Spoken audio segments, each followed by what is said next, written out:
You'll remember from grade 10 that we have an atom which has got a nucleus which is positive in the middle, and then regions of space around that atom which have got different amounts of energy. Energy level 1, 2, 3, 4, 5, 6. An atom either exists in that energy level or that one, not in the space between, in that energy level or that one, but not in the space in between. As atoms move, at least as electrons move away from the nucleus in the orbitals, they absorb energy, and when they fall back to ground state or to lower energy levels, they emit energy. That energy that gets emitted, we often perceive as light. So electrons are found in energy levels around the nucleus which have unique and specific amounts of energy. Electrons need to absorb energy to increase their energy levels, and they give off energy when they go to lower energy levels. So this is useful when we're looking at atomic emission spectra. What you do is you heat an element up so that it's a gas and very hot. At this point, it's got lots of excited electrons, and those electrons are moving up and down in energy levels. The light that's given off is then sent through a prism so that it can be spread out and diffracted for the different frequencies, and we see what is called an emission line spectrum. Just lines where the energy has been given off. The gas of the element is heated in what's called a discharge tube. The light is passed through the prism to disperse at various frequencies, and each element has got a unique line emission spectrum. These are known as elemental fingerprints. So hydrogen, for example, looks like that. The sodium would look like that, and as you can see, sodium is mainly yellow. Helium has those fingerprints. Then neon has a number of lines in those regions over there, and mercury is given over there. So each one of them looks completely different. And when you look at these exact lines, you are able to decide which element you have because it is a fingerprint. Each line has a specific color and a specific frequency, because we know that every color is a specific wavelength and frequency. And once we've got its frequency, we can multiply by Planck's constant and get the energy of each of the lines. And then we can work out the changes in energy between different energy levels of the atoms.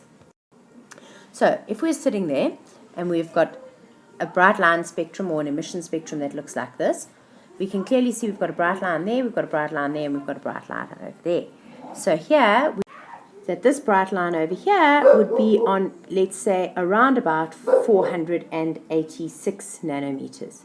If I take 486 nanometers and I say that frequency is equal to the speed divided by wavelength, so I take 3 times 10 to the power of 8 divided by 486 times 10 to the negative 9, I land up with 6,17 times 10 to the 14 hertz. If I then multiply that by Planck's constant, I land up with 4 times 10 to the negative 19 joules, which if I then divide by, we haven't got electron volts yet, but I'm about to show that to you, 1,6 times 10 to the negative 19, you would have 2,55 electron volts. So we're able to work out the energy of that particular line based on its wavelength and frequency. And here's just a little table where we're going to say that the speed of light is equal to 3 times 10 to the 8 meters per second. And from there onwards, I can work out wavelength or frequency of either of these things. So I could say that 0,01, if I take 3 times 10 to the power of 8, if I were you, I'd check with my calculator that I could make this work, and then I could go in the other direction. And what you can notice is this one over here is 2,5 times 10 to the negative 14. You can notice when you've got the wavelength or the frequency that you can always get the other one.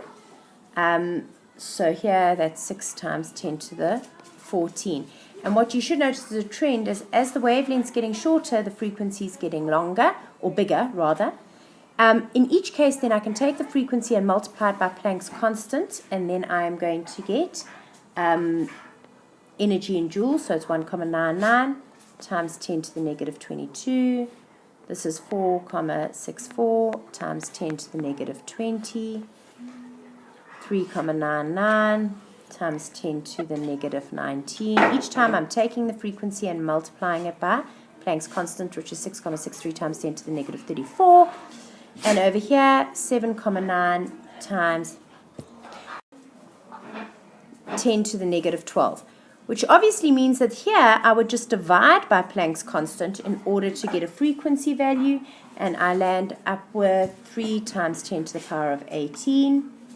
And then again, I'm now going to take 3 times 10 to the power of 8, divided by 3 times 10 to the power of 18, and I get I get 1 times 10 to the negative 10.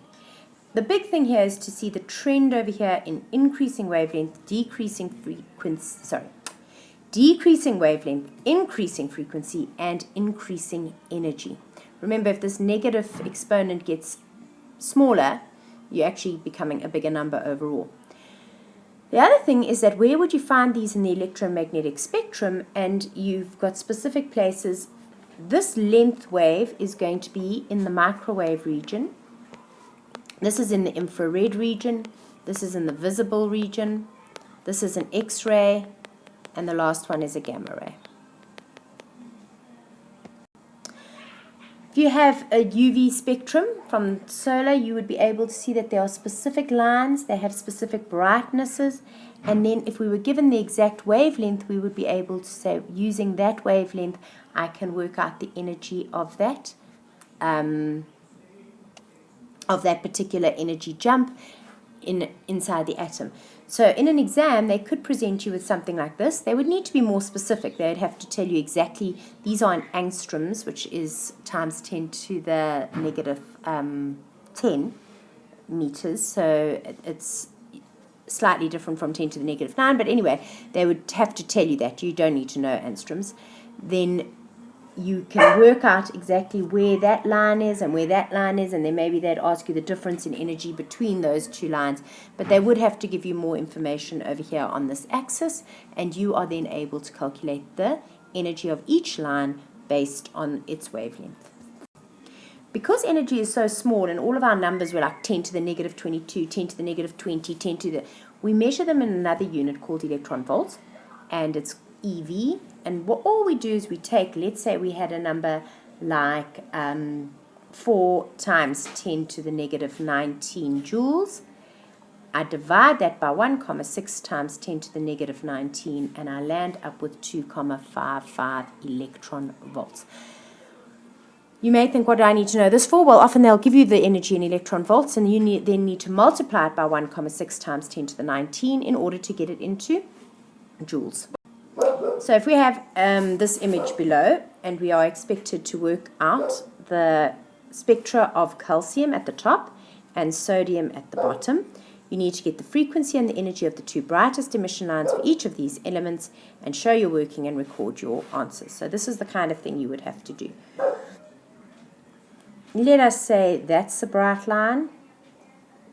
Let's say that one over there is a bright line. I think that orange line over there is quite bright. And another one, that blue one over there, let's say, is quite bright. So in each case, I need to decide. This one over here is 565 nanometers. This one over here would be 650 nanometers. This one over here would be, let's say, 640. This one over here would be, let's say, 535. In each case, you now take that number of nanometers, you go, frequency is equal to speed divided by wavelength. So it's going to be 3 times 10 to the power of 8 because it's electromagnetic waves. And I'm going to start with that 565 times 10 to the negative 9. And I land up with a frequency of 5,3 times 10 to the 14 hertz. I then take that number. If I want the energy, it's going to be Planck's constant times frequency, 5,3 times 10 to the 14, multiplied by the frequency, by Planck's constant. I've got this the wrong way around, but so it's going to be 6,63 times 10 to the negative 34, and you land up with an answer of 3,5 times 10 to the negative 19 joules. And I could have done that for each and every single one of these. So this was this one over here. But if I go over to the 650, I land up with 3 0.06 times 10 to the negative 19. Check that you can do that on your calculator. If I look at the 641 over here, I'm going to land up with 3, I think it's 1 times 10 to the negative 19.